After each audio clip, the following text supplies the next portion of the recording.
আজ বানাবো এরকম ঝাল ঝাল টাইপের একটু মাছের ঝাল। প্রথমেই আগে আমি মাছগুলোকে ভালো করে কেটে ধুয়ে একেবারে নুন হলুদ মাখিয়ে নিয়েছি। তারপরে এদিকে কড়াই তেল গরম করে খুব ভালো করে মাছগুলো ভেজে তুলে নিয়েছি।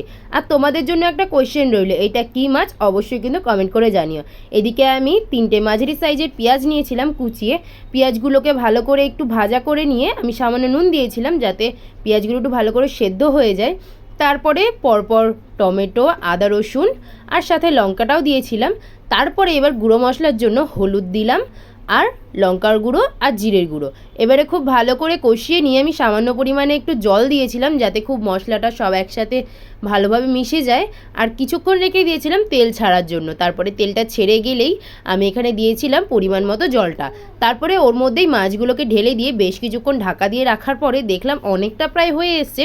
তারপরে ওপর থেকে ছড়িয়ে দিয়েছিলাম গরম মশলা পরিমাণ মতো। তারপর সব কিছুকে একসাথে একটু মিশিয়ে নিয়ে দেখলাম আমাদের রান্নাটা পুরো ডান। অবশ্যই বাড়িতে ট্রাই করো আর ঝট করে গিয়ে আমার চ্যানেলটা সাবস্ক্রাইব করো। তো টাটা।